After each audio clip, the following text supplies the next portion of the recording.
What is going on, everyone? Happy Saturday. I am your host, Wheezy. This is the What is Truth podcast. I am joined by a rather exquisite young man. He goes by the name of Mr. Tony Arterburn. How are you, sir?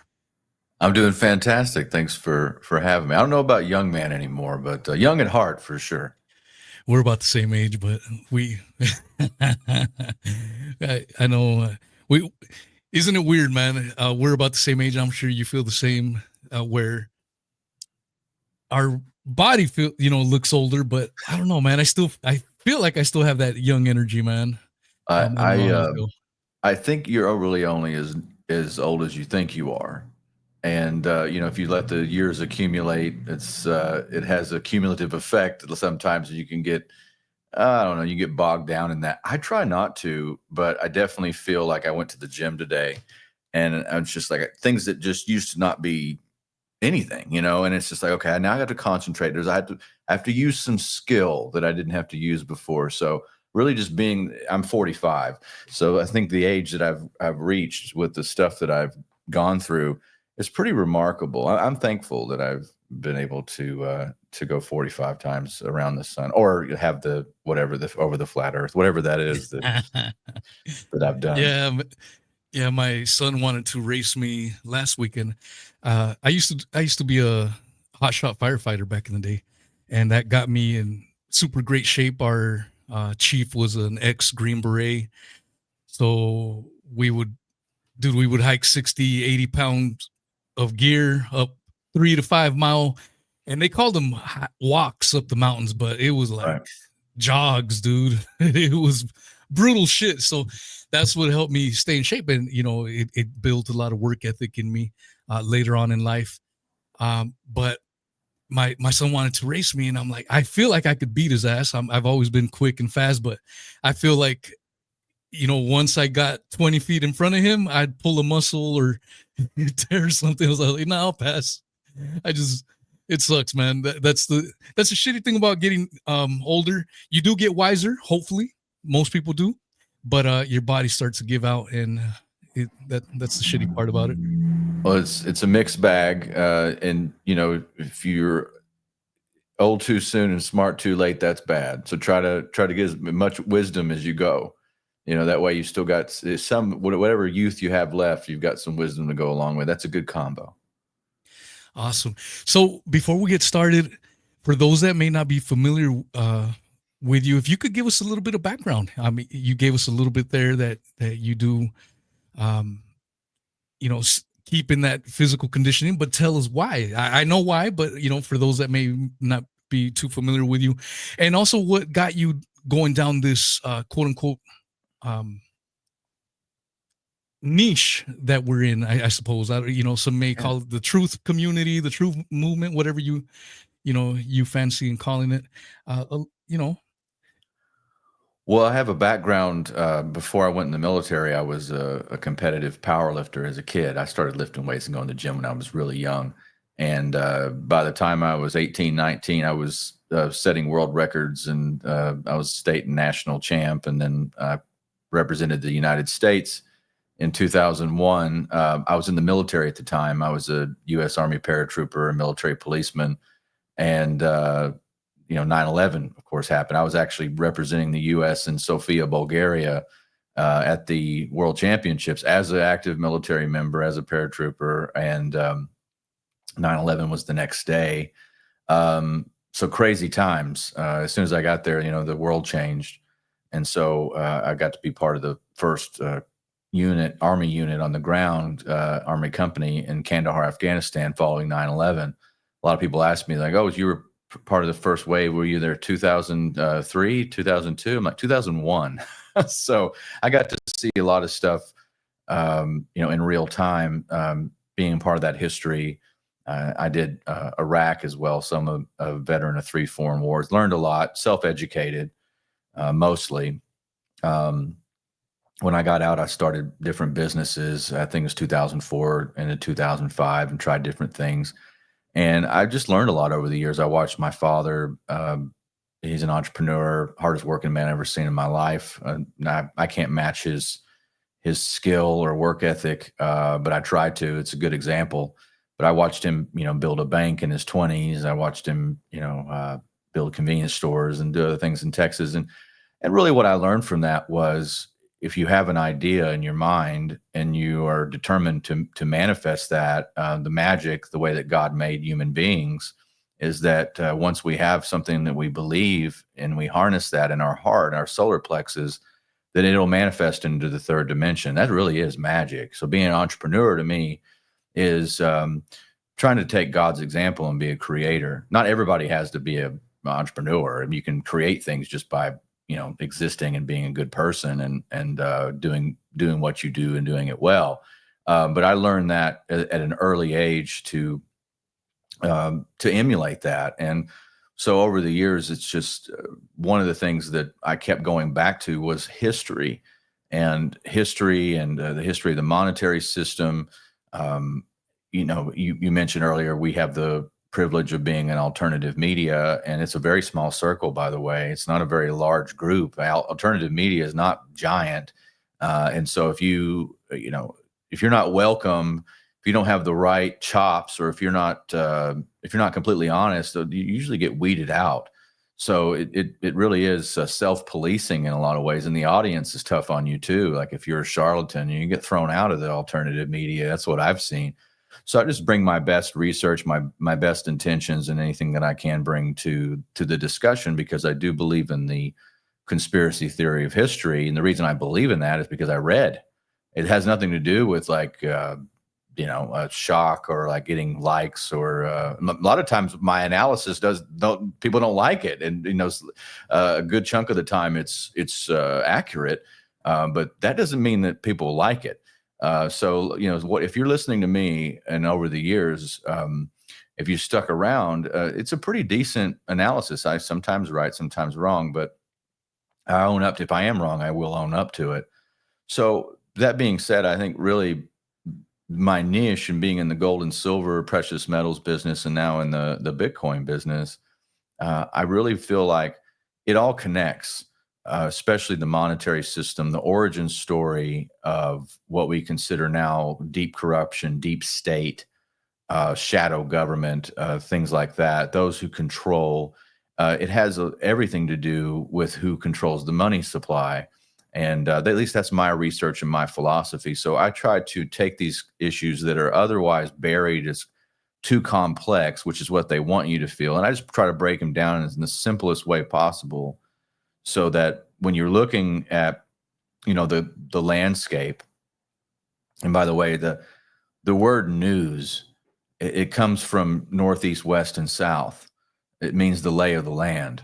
I learned that years and years ago listening to Michael Savage on radio. That's a cool way of looking at it. It means the lay of the land. So that's what the news is. So if you get a better understanding of what the territory is, you can better understand the news. And that's what I try to do.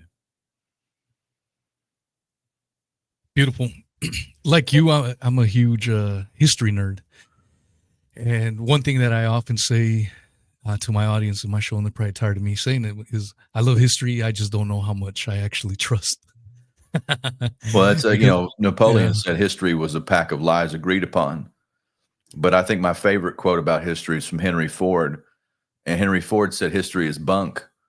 So yeah, we have to be careful about what sources we go through. I just know that the narrative that we're fed by the establishment, something called court historians, is garbage, and we have to reject that and go our own way with our own research. Yeah, 100%. So being on that subject matter, I'd like to go and pick your mind on what you feel, how the Federal Reserve was created. You can give us a little bit of a history lesson there, because I think that's important. I had a conversation a few weeks ago with a normie, and he, it wasn't a debate, it was a discussion back and forth. Real intelligent guy, but he buys the official narratives hook, line, and sinker. He was frank with me. He gets offended with some of my takes. When I say something is, for example, fake and gay, he gets offended. But he basically said, he was trying to paint a cartoonish image of my belief system by saying, "Oh, you think there's like a secret room where all these people are pulling the strings?" I'm like, "That's actually how the Federal Reserve was created," and he Yeah. kind of shut him down. And so that's what I really want to get into. I've done my own little research, but I'm curious to hear, what you have found, and how you see the whole creation of the Federal Reserve. Maybe even if you can go into how, you know we even got rid of it, for a moment, because in a few weeks I will be doing a show on the Newberg conspiracy. I don't know if you're familiar with that one, but that's the first official documented American conspiracy. It happened shortly after the Revolutionary War, and George Washington was a main player in that tale. Now, how much of it is actually really happened, or how much of it is propaganda, uh, I suppose depends on how you look at it. But um, yeah, if you could give us some insight into what you have uncovered. Well, the Federal Reserve is the third iteration of a central bank in the United States. We had one just after the Constitutional Convention that was really brought to you by Alexander Hamilton, and he believed more in centralization and opening credit up for the young, fledgling United States government.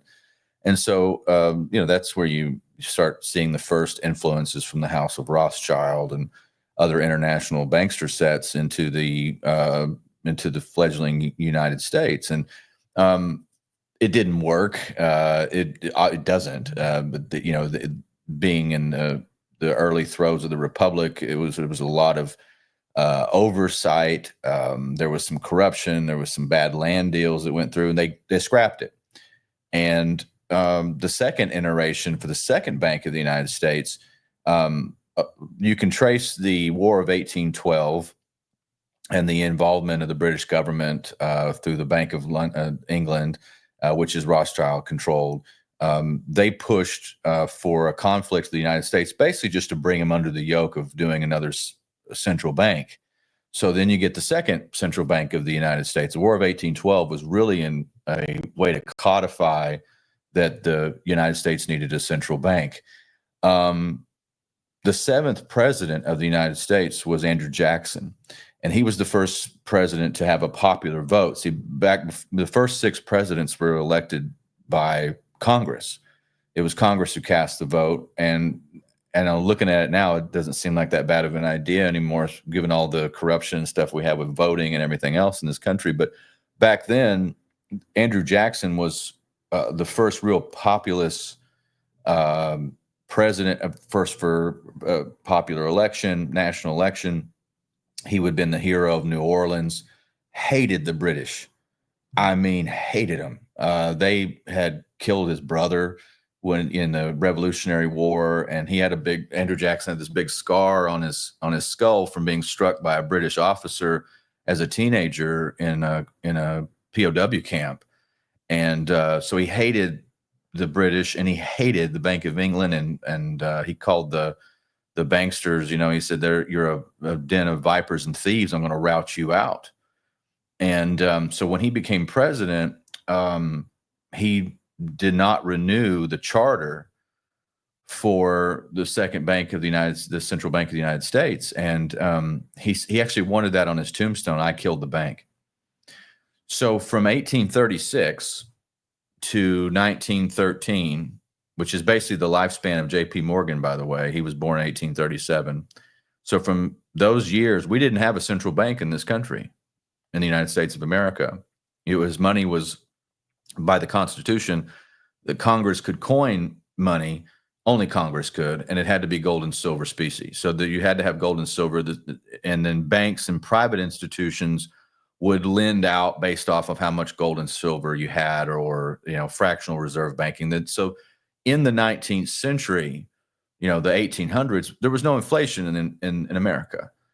Different periods of time, Lincoln had the greenback in the Civil War to pay for some stuff, but then it just reset again. And so their temporary inflation always brought it back because we are on a bimetallic standard. And it's really hard to get get a deep state or a bureaucratic hidden agenda inside of checks and balances when you have sound money. It's why the founding fathers made sure that we had the Congress had the purse. It wasn't the executive. And it wasn't the Senate. It was Congress. It was the people's house, and they controlled the money supply based off of gold and silver. So hijacking that was the crown jewel of the international bankster set. And if you look at their plans, it took them a long time. That's why like I said, 1837 to 1913, no central bank. That's why they didn't call it a central bank. So you have this meeting on Jekyll Island off the coast of Georgia on November 22nd, 1910. So 53 years prior to the deep state murdering JFK, which, again, we have all sorts of, stuff that he did to piss off not only the Federal Reserve, but the Israelis and the deep state and everybody else, right? Which kind of all flow together. But that was 53 years to the day before the assassination of JFK. They have this meeting out on Jekyll Island. And it's funny, I was on with David Knight a few months ago, and I just happened to be, right before we went live, I was typing in some stuff to the search engine to look for something because I wanted to bring him up a name with the Federal Reserve. And the AI at the time, I don't know if it would do it again, but the AI actually recognized the meeting on Jekyll Island as a conspiracy. This was a mainline search engine. It didn't know any better. Like, it didn't know to censor itself and not say that it was a secretive meeting. It was absolutely secretive. They had to wear disguises. They weren't allowed to go on the same trains together. These were people that, from Kuhn Loeb and the Rothschild's agents. You had the representatives from the Rockefellers there, the Warburgs. That's where you get, on Little Orphan Annie, the Daddy Warbucks. That's based off the character of Paul Warburg. There you go. The meeting in Jekyll Island. Yeah, that's right. So even the AI was like, no, it was a secretive meeting, and details weren't released until the 1930s.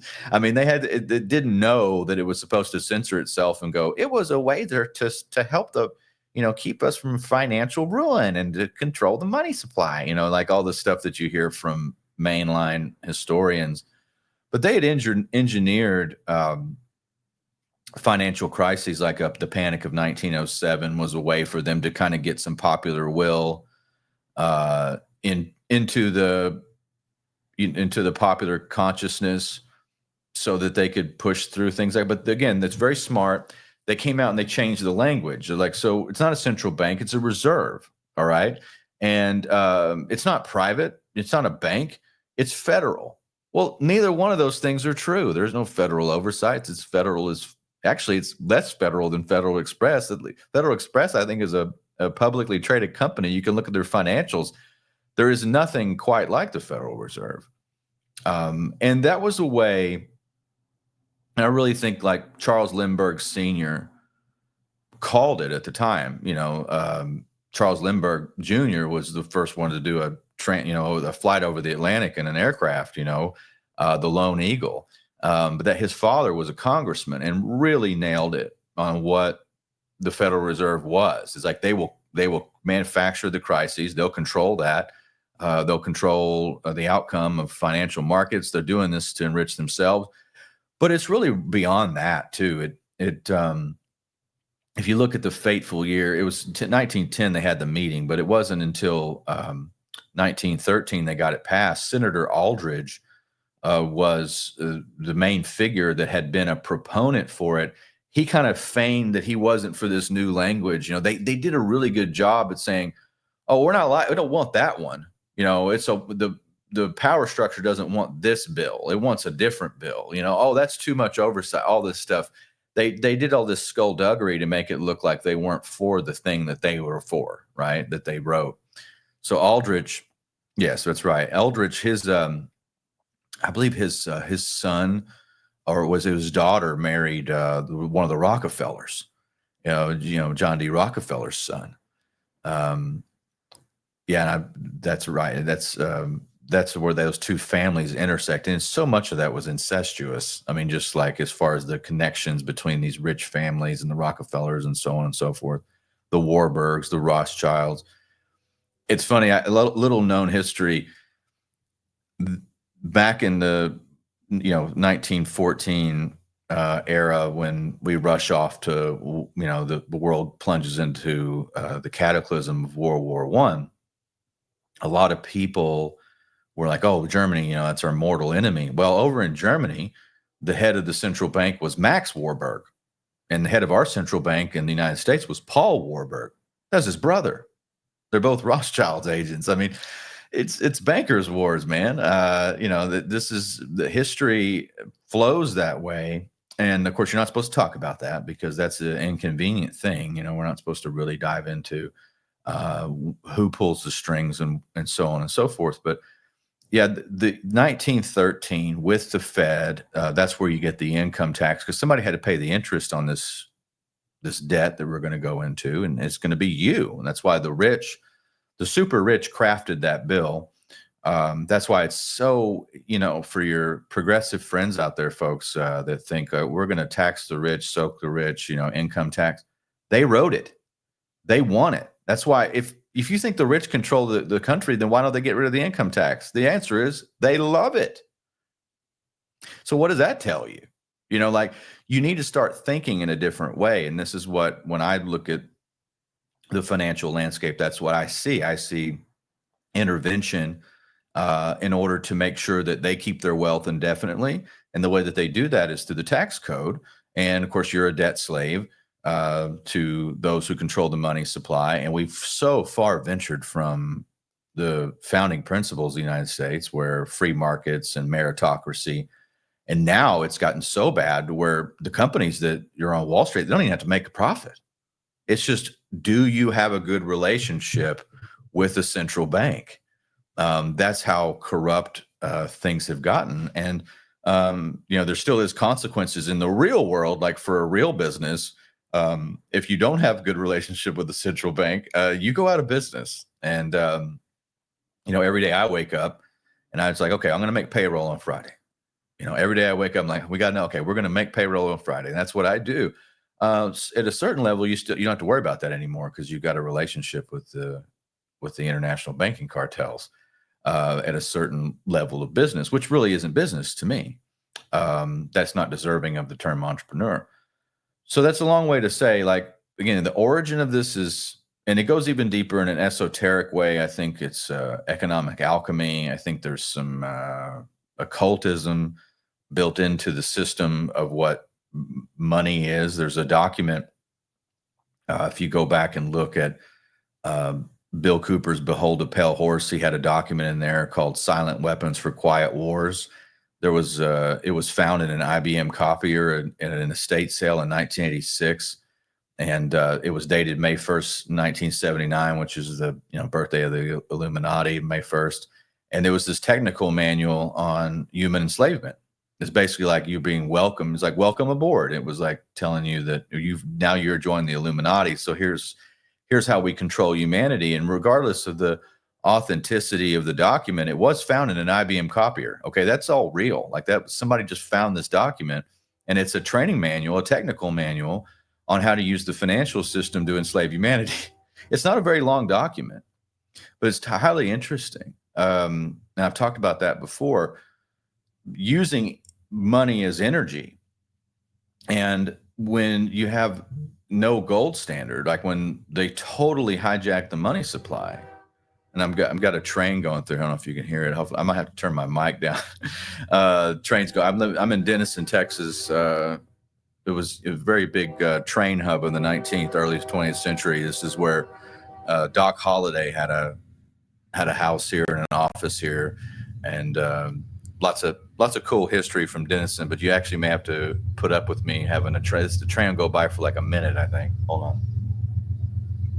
Oh, you're fine.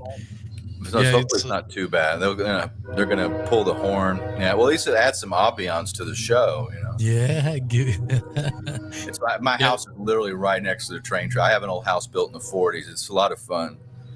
I like the history, in case you can't tell. Like I like the history of things. yeah. Um, When I hear trains in Texas, I think about the old school train hijackings. Like the horses riding alongside the train, and then the dudes jumping onto the carts. Can you imagine seeing that in real time? Uh, it's hard for a lot of us, I think, to envision um, what it must have been like only 150 years ago.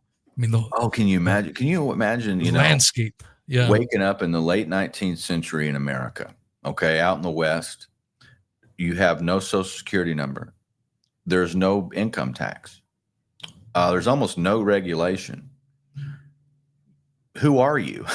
Like yeah, you just go out and like I know it's dangerous, and there's all sorts of prejudices that exist. Now there's all, and it's not perfect, but holy hell! I mean, can you imagine waking up somewhere and just going, okay, whatever I do today is mine, and I don't owe anything to anybody. yeah. That would be a weird fit because now we live in a Everything's post tracked. 1913 world Yeah, with the Federal Reserve and an income tax, and now we have the national security state and everything else. It's just the larger the state, the smaller the citizen.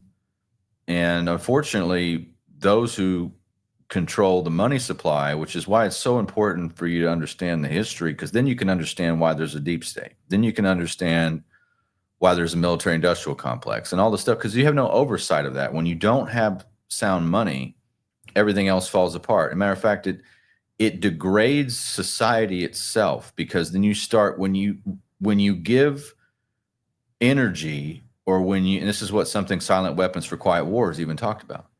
Like it's talking about money as energy in an alchemy kind of way, where you try to work harder and harder to maintain a certain lifestyle, and you start giving up certain morals and other things, that it degrades society in a way, because you're giving your time and authenticity to something that isn't real.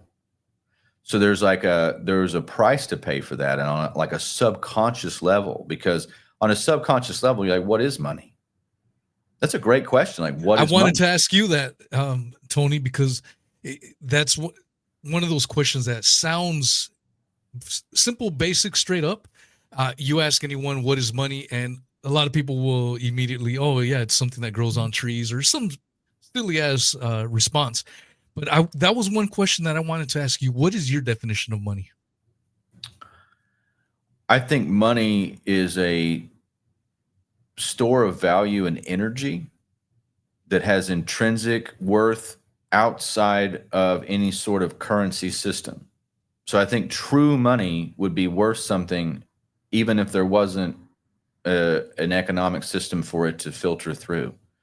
I'll give you an example. It's just reading like a history of gold, like into the pre-civilizations, like pre-Sumer, pre-Mesopotamia.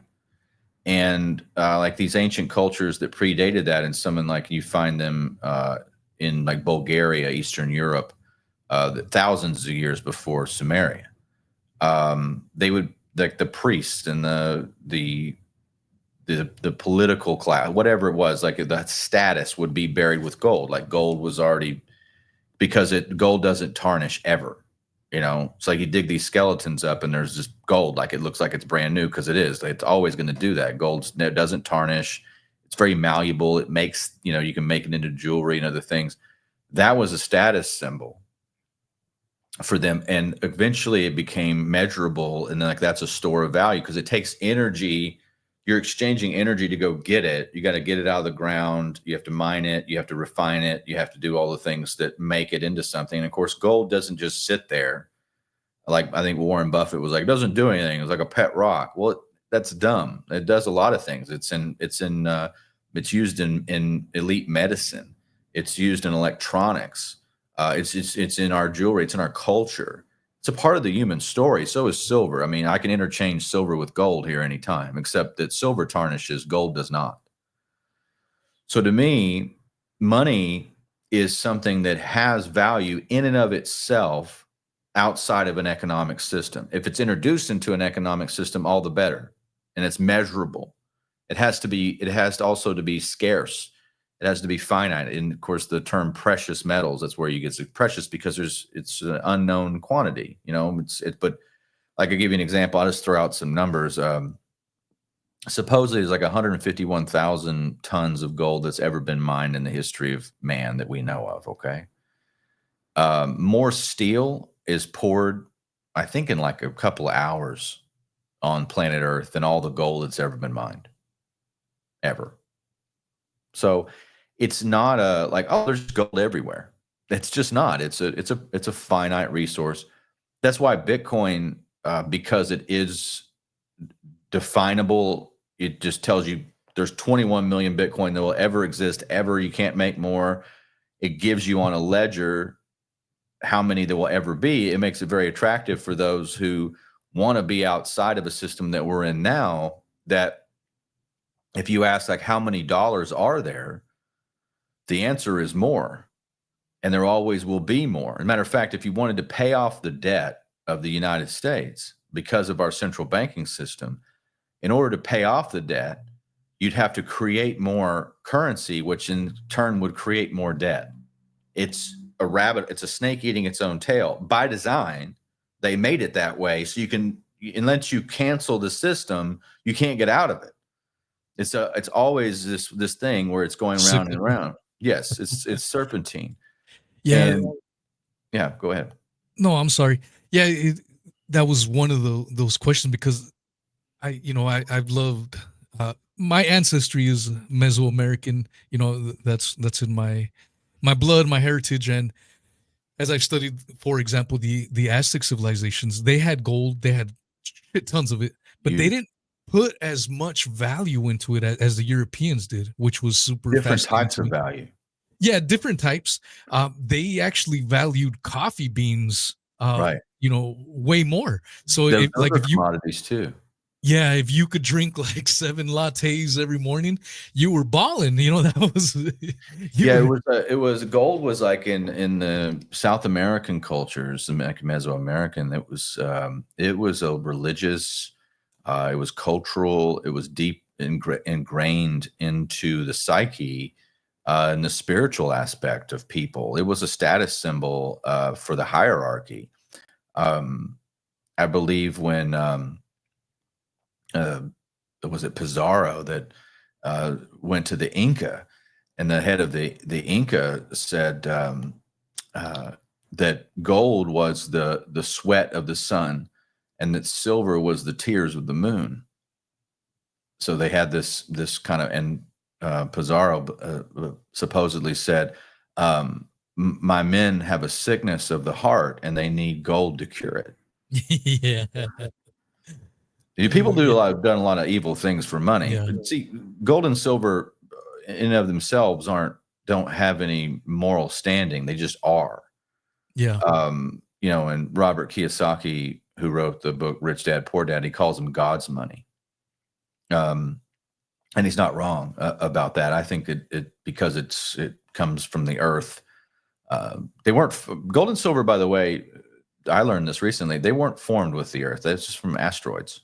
Supposedly, they come from outer space. Like they're in the earth or with the earth, but not of the earth, if you will.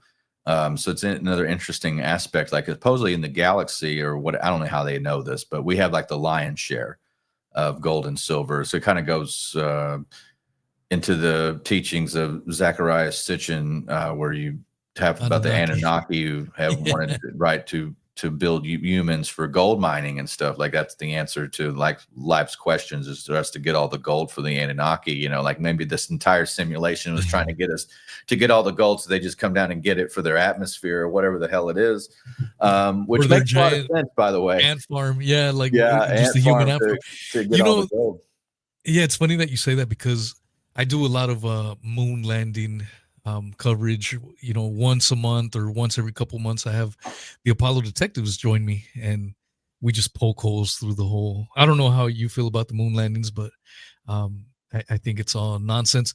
But one of the things that people that believe we made it to the moon will often say is, when you ask them, well, how come we haven't been back in nearly 60 years? And they say, well, there's nothing, we already went there, there's nothing to gain. And my rebuttal to that, no, if we could make it out there, you don't think any of these big tech tycoons or billionaires would try to get an asteroid filled with gold and mine the shit out of it? I mean, there's Yeah, plenty of incentive and to go back up there's there. like minerals on the moon, and Yeah. it makes the moon landing and NASA and the Apollo missions really makes no sense. But if you look at from now, we're 50 years past it. How Yeah. do you go backwards? And Yeah. you have now we have the computational power that's far surpassing any of that. It's It is cheaper. bizarre. And I've spent time with Apollo astronauts, and I met Gene Cernan. I spent an afternoon with Gene Cernan, the last man supposedly walk on the moon. He's a very, very nice gentleman. This was 2014 or so. I wish I could go back in time. I'd had more questions for him. This is when I was running for Congress, and I knew Congressman Ralph Hall. So anyway, I was there at his house, and it was just, he's just a super great guy. But I look back now, and there's just so many questions about just the entire space program. And now that we supposedly don't have the technology, all the things, that's so weird. But I would say my theory has been about the moon landing. I think some of the footage was probably canned so they could show it. It's hard to, I don't know how they even did that. It's probably easier to not to get off on the moon landing stuff, but you could radio Houston if you had to, and they could put you on the phone. So that's how Nixon was on the phone, supposedly. But I would say that my theory is that we went and we were told not to come back. That would be the only way to explain it. And if not, then there's a lot more questions, like whether or not the Cold War was even real, or governments. Like it at that point, because the Soviets would have was there anything geopolitically even tense between the two countries? Because if we didn't go to the moon, the Soviets would have said so. Well, they have. There's Dmitry Rogozin, top Russian cosmonaut. He has said that the U.S. never made it to the moon. It was all bullshit.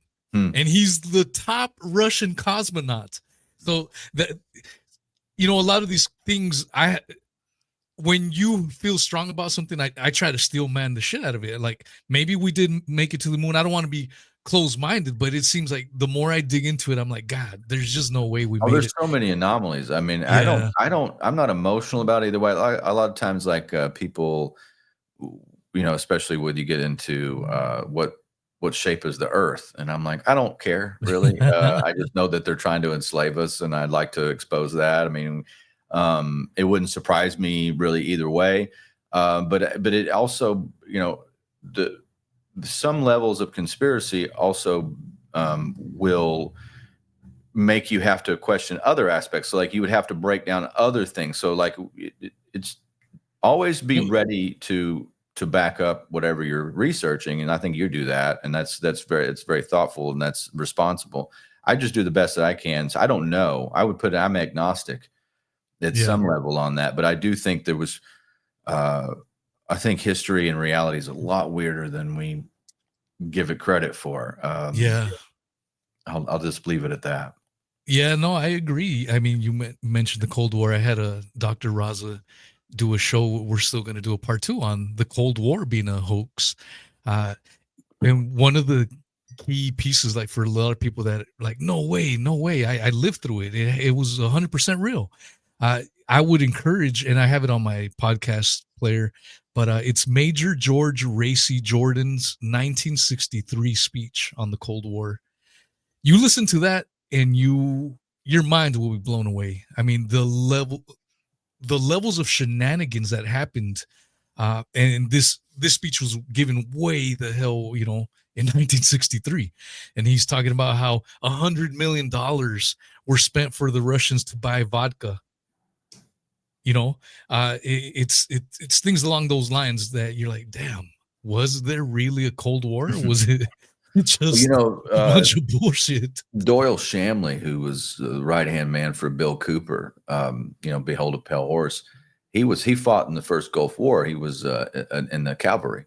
And one of the things that he was real smart, he was very well read long before he became a soldier. One thing I learned about from Doyle and some of his stuff that he talked about later was when they went and blew up these Iraqi tanks, and then these were, Russian Soviet tanks that they were taken out during the first Gulf War. And he said they went and he would take the data plate. The data plate is like the manufacturer and where the tank came from and everything else. And he said, you pull these data plates off these Soviet tanks, and guess what? It's in English because it was made by Western manufacturing in the Soviet Union. Because you had ties to the Rockefellers had their own airstrips. A lot of the internationalists and the the manufacturers and multinational corporations, they would have these inroads where they could make stuff for the Soviets. The Soviets would make stuff, and then they'd kill our soldiers in Vietnam with it. Yeah. So yeah, it's wild. There's something wrong with it. It's wondering like who's read in on what level that you're actually like. It's wondering like why did they kill JFK? Maybe because it was like at some level he's like, why we should just have peace. And it maybe necessarily wasn't about the peace, but like, no, we need to have these tensions to manufacture this thing. I mean, I'm not opposed to that. They were using real tension fakely, there's a possibility. I'm open to it, but you got to know There's so much first, shenanigans. Even in World War II, I mean, we're told that the Nazis were the bad guys 100%. They were on every level, the most horrible regime and group of people that ever existed. Then you find out that the Dulles brothers were real close with them. IG Farben, and oh yeah, you find all these. You read Jim Mars's book, The Rise of the Fourth Reich. Yeah, it talks about that. Yeah, I've been reading Grey Wolf. I had Gerard Williams on my show. It was funny because he was a normie. He didn't believe in any conspiracies except he did believe that Hitler made it out alive, went to Argentina. He was he worked for Reuters, BBC, and all this, outlets. But the information he uncovered, he was like, okay, so he escaped Germany. There's no evidence that he ever killed himself in a bunker. The DNA evidence that they found was that of a woman's corpse. So it's all bullshit that Hitler committed suicide in a bunker. So he escaped. And so this guy, as a normie, was wondering, like, how was this allowed to happen? Who was pulling all these strings to allow Hitler to escape? And if that's the case, and then we already know Operation Paperclip is a fact, where all these Nazis were allowed to go to the US and Russia to work on their space programs, quote unquote. So when you look at all these things, what the hell is really happening? What is going on? And a lot of it goes back to, in my opinion, money and power, which seems to make everything go around. And that's probably one way to bring it back to the whole topic of money. But it's just fascinating to me how it's evolved over the ages, from gold, using that. And then one aspect of when you follow the history of money that rarely gets mentioned and rarely gets talked about, and I'd like to get your take on it, is fractional reserve banking. There's probably a lot of people that have never even heard of that term. Seems quaint now. Yeah. So basically fractional reserve banking comes down to, in the modern, well, not modern necessarily, like hundreds of years ago, where you get the first, like the banking houses in Italy, the Medici and others, that they started realizing people are going to deposit gold with them because it's clunky. You got to carry it around. It's metallic, all this stuff. It's hard to do business. And of course it's unsafe. So like, well, they'll deposit with these banks, and the banks will loan out funds against their deposits. And so if you have so much gold supply, they can loan out so many dollars. And what they realize is that a lot of people didn't turn the notes back in for gold. So they could just keep running this, charge interest on stuff that doesn't even really exist. That's nice. compared to what we have now. We used to have fractional reserve banking, which is bad in and of itself. And that's where you get, the bankster J.P. Morgan said that gold is money and everything else is credit. Well, that's wrong now. Gold is money and everything else is debt. So now you have, whenever you swipe your credit card, that's currency creation, folks. Whenever you go get a home loan, that's new money. Or not, it's not money, it's currency. But it's new currency being created. Same. So everything now is based off this massive debt expansion and currency creation. It's not even fractional reserve banking anymore. So it's not even like, oh, we have so much in the banks, we'll loan against that. No. They just, because of the relationship that the big banks have with the Federal Reserve and the central bank, they create new currency, and that's what keeps the wheels greased. That's why when everybody's waiting with bated breath to see what Jerome Powell is going to lower rates and lower rates. Well, if you lower rates, then, there's going to people borrow more, or there'll be more borrowing. So there's this currency creation, which fuels the economy, which it shouldn't be that way. It should be about production, about value, and about the semblance of reality. But we don't live in that world. We live in we got to have, it took us 200 years plus to go $1 trillion in debt as the United States. It was about the time I was born. So about 45 years ago to hit $1 trillion. Now we do that every 90 days. That's the trajectory that we're on. And either, whatever's happening, they're not going to stop that because the wheels are off. I mean, it's so far gone. Like when you think about the sheer numbers, that's why they have to talk about and get your brain to go and accept a great reset. So I don't want one. You don't want one, but that's what they have to do to save themselves. And that's what they're going to do. They've been running the simulations. There's 52 times more currency on Earth today than when I was born. There's all this massive expansion of currency around the globe, and it's all based off debt. It's about $350 trillion in debt worldwide, and there's about so-called $400 trillion in assets. Well, first of all, I don't buy that. I don't buy that there's 400 trillion. I think it's all, currency and stock markets and all this other stuff. When you look at the market cap of gold, it's almost 17 trillion. So you're saying gold, the money, has a $17 trillion market cap, but there's 400 trillion in assets. See, I don't buy that. Same thing with silver. It's $1.4 trillion market cap. That's it. Bitcoin 1.4, 1.5. Yeah, I don't buy any of that. So I just think that there's going to be a reckoning based off the financial system and the way that it is currently set up based off of debt. What do you see in the horizon? Because especially after the whole COVID nonsense that we all went through and experienced, that really got me worried. I ended up getting chickens. I ended up binge watching videos on how to skin animals.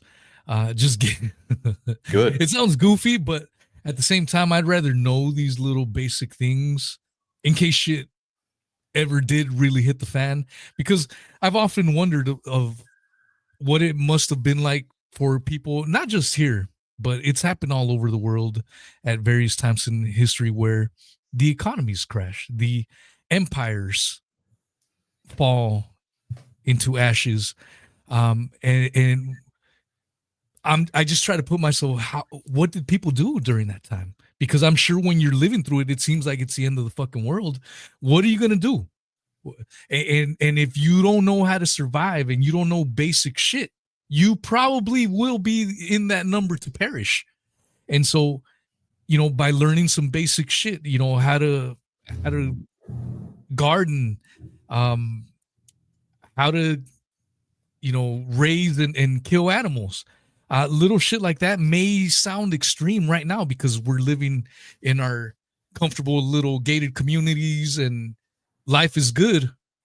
But at a moment's notice, all that shit can change. Mm-hmm. And so, ever since COVID, man, I've had these crazy visions, man, that shit's gonna hit the fan. And I bought me some solar generators and, just to kind of,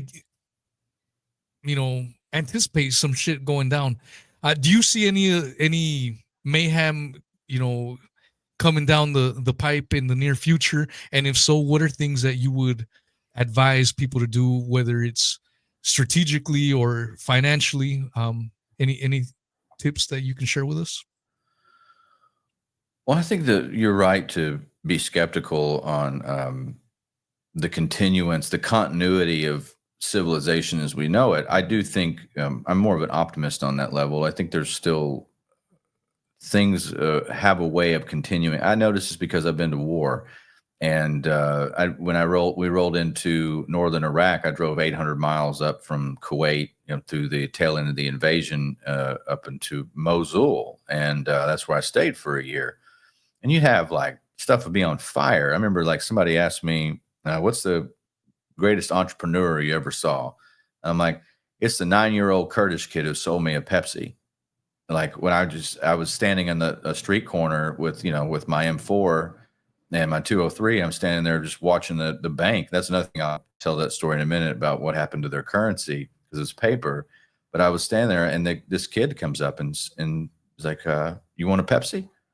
And I look around, and I'm like, "There's no. I mean, stuff's on fire." And they were like selling me stuff, and there was little carts going around, and people were trying to survive and make money and keep the lights on, and they were hustling. And I reached in my pocket and grabbed some US dollars, which are now illegal to use in Iraq. And I paid him. And everybody's looking at me like, where did you get that Pepsi? I just wanted an older bottle. I was like, I don't know. But I'm sure it's fine. It's like he's just an entrepreneur. He's trying to make some money. He's going to feed his family. And then you find like they were just magnificent at finding bootleg DVDs, or if you want a bottle of whiskey or whatever. That's just they found a way. That's in the middle of a war zone. You just lost, every bit of like your normal reality. You got these foreigners and you're occupying, and you're still on the street. You're still doing stuff. That's resilience. People have that resilience. Not everybody, but it's in us. And I think that where we are now, just giving a little bit of light at the end of the tunnel, and let people do what they're supposed to do, which is, we're created in God's image, and God's a creator. And I truly believe that. That's why all these lizard people and the World Economic Forum and the Yuval Hararis that think man is a hackable animal and that we're all just numbers on a screen or whatever. I think ultimately their ideology is garbage and will fail. It'll be thrown on the ash heap of history because we're not hackable animals, and we do have spiritual and intrinsic value by existing because we're created in the image of God. I truly believe that. And I think that's why the Soviet system failed. I think that's what the poison pill and the fruit of the poisonous tree that is Marxism ultimately fails, is because it goes against nature itself. It goes against the laws of the universe. And I just think that we have to be prepared for anything, but I don't get bogged down in the world of like there's not like everything's going to fail, like it's I Am Legend or something, and you're the only one left.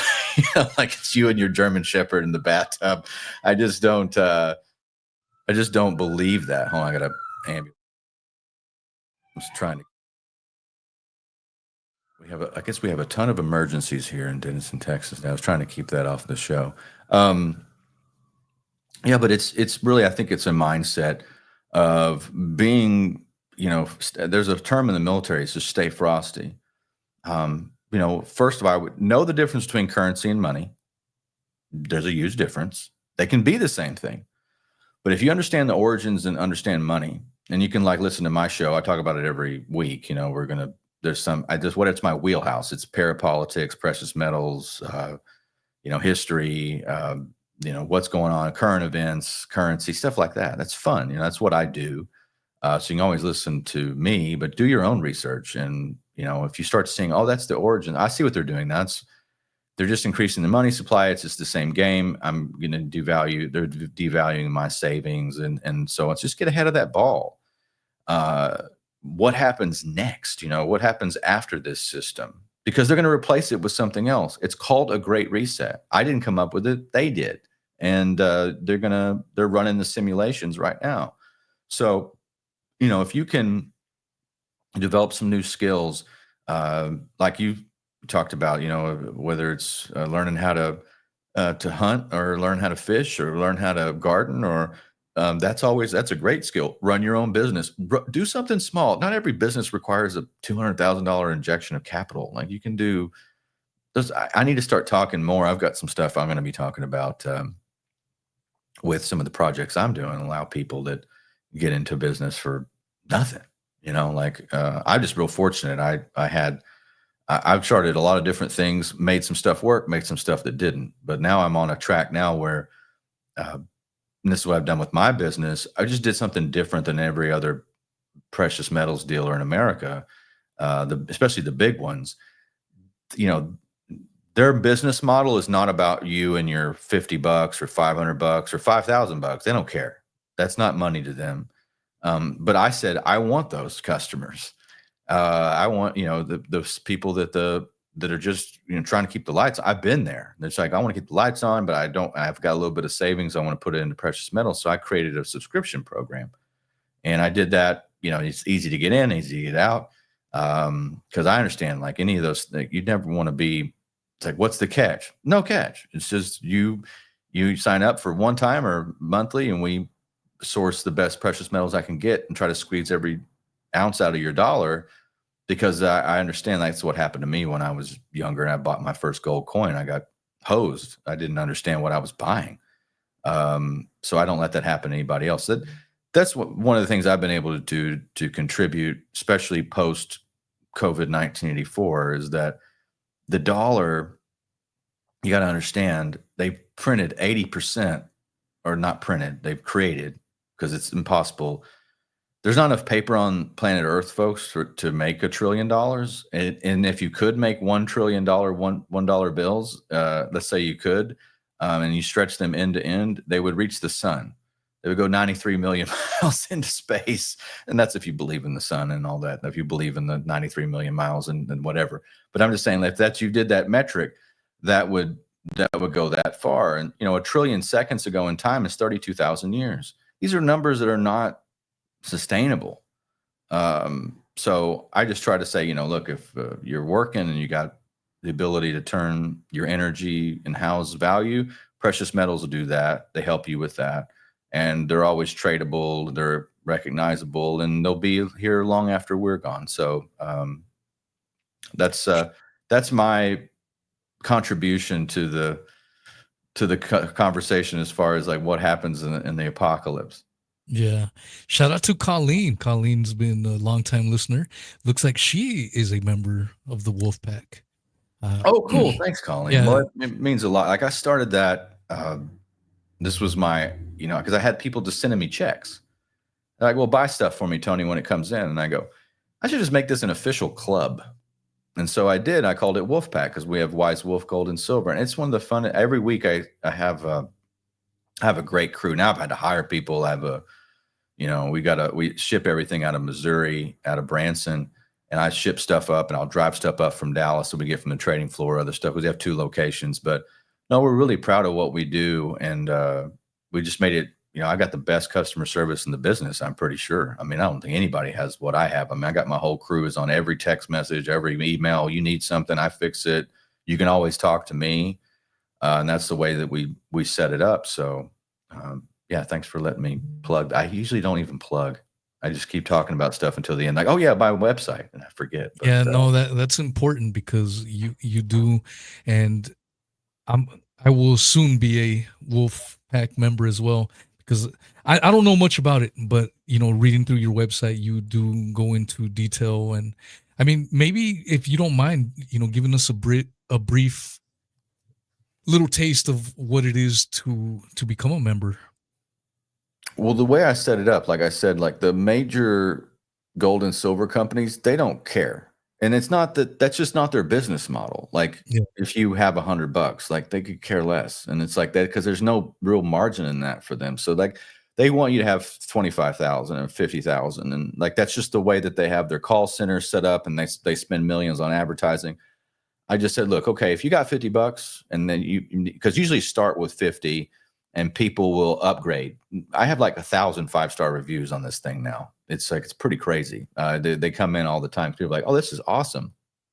So basically, you have like the lowest tier for adults. We have one for kids called Wolf Cub. It's $35. You can get them for gifts and stuff, but I don't even make any money on that. It's like we just try to put the best coins and other fun stuff in there for kids. And we have a newsletter that goes out every quarter. But it was $50 and like for the lowest strata, and that's called the Lone Wolf package. And like I think in the last shipment, I put a silver Krugerrand in there.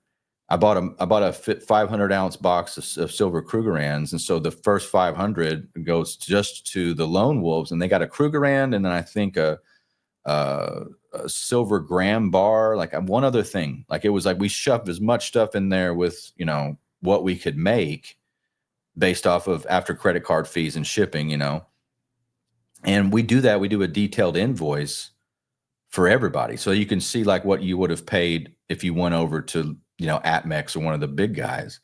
And so we try to save collectively everybody who joined. Like I've got close to 1,400 people that are automatic. That doesn't count the one times, but the automatic people. So it starts at 50, and then I have it go all the way up at different levels. It goes 125, 250, 500, 1,000, and then we have like all the way up to 5,000. And you can just set that on automatic, and we just go out and source your metals for you. So like the detailed invoice is very important because we go and look at the big companies. We say, well, if you bought the same item there, and you paid all the fees and everything, we'll save you X.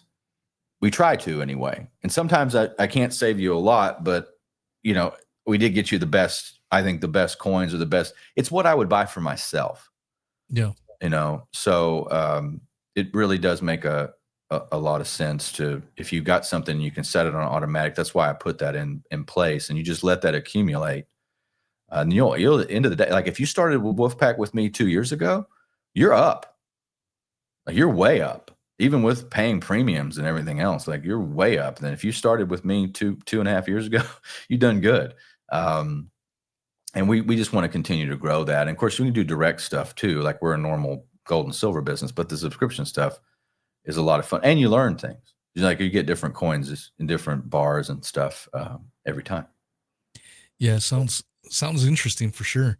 I've never done anything like that, so I mean, I would be a noob or a rookie, but yeah, definitely interested in that. And you can find that at www.arterburn.gold. Is that correct? Yeah, so you can go basically to your last name .gold. That's for arterburn.gold. Yeah, that's my website. Always a work in progress. I see Twisted Communique in the comments. He says, will Tony commit to never letting BRV leave the internet? I commit to that. Billy's never leaving the internet. Yeah. Just so you know. I pledge on my sacred honor, he will never leave the internet.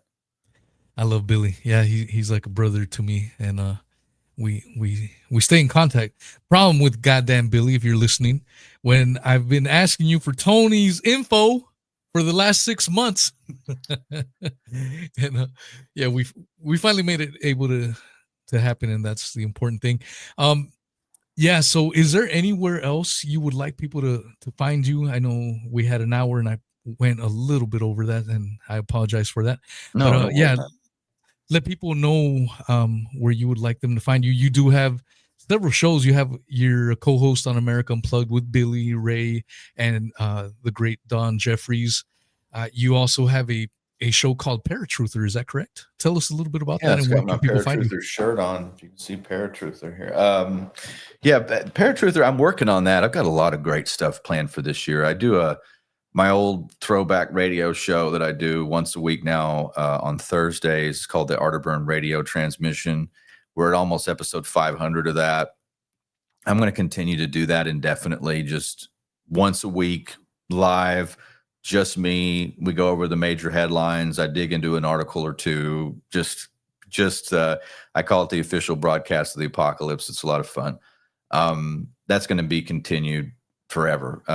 We have that, and that goes out on WWCR. Anybody knows anything about Bill Cooper? I broadcast on Worldwide Christian Radio. That was his home station. And I think so Alex Jones took that signal, and then Alex Jones didn't renew the contract. So I have one of those signals. So it's fun. I have a little legacy stream for WWCR that's now mine. So I've got that, and Paratruther, which is, I was a paratrooper in the Army. it was kind of a play on words to be a paratruther. So I'm a proud truther. But we talk about everything. I just did a show recently on the allegory of the Wizard of Oz, the monetary system, the allegory there. But we will, this year with Paratruth, there'll be some great guests, deep dives, culture, psychology, spirituality, um, you name it, that we're going to do it. It's not just, conspiracy theories or anything like that. We're just going to do life, history, what matters, the genre of what I believe is interesting. And so a lot more deep dives. So yeah, if you go and subscribe to Paratruther on podcasts, please do, and give us a review. Like I've got some plans for that. You're going to want to be subscribed. It's going to be I'm investing a little bit in it now. Like for when we do a show, I just don't even care anymore how long it's going to be. We're just going to leave some time. And I've got some, my friend, Mr. Anderson, who's a scientist and PhD, super, super smart guy. I've known him since he was a kid. And he's on that show with me, and we're going to have some great guests. So yeah, please subscribe to Paratruther. Sounds exciting. Yeah, for sure. I will definitely check that out. Thank you so much, Tony. I'd love to do another show down the road. Anytime. And when we get off air, I'll give you my phone number. That way you never have to go through Billy. That's, that shady character. Going through Billy's like going through the mailbox on that Keanu Reeves movie, The Lake House. Where, it's like Pony Express. You remember that movie, The Lake House, with Keanu Reeves, and he's communicating with somebody like 2 years in the past or something through the mailbox. Much love to Billy, and he knows I love him too. Screwing around. Yeah, no, I really enjoyed the show. I feel there was quite a few people said that they learned a lot, and they're going to listen to it again a second time. A lot of information that was brought to you by Mr. Arterburn. Thank you so much, sir. Thank you. Appreciate you. All righty. Take care. All right, y'all. Hope you guys enjoyed that. That was Tony Arterburn. His info is down in the description. Stay tuned. I have Dana Duda coming on. This is a triple header. I'm going to be doing the UFC with Steve and Corey, as usual. Plus, we will be having Drew from the Jonestown Plantation. It's going to be a fire UFC. So stay tuned. Thank you all that made it out live and will be listening throughout the week. Much love, hugs, and kisses.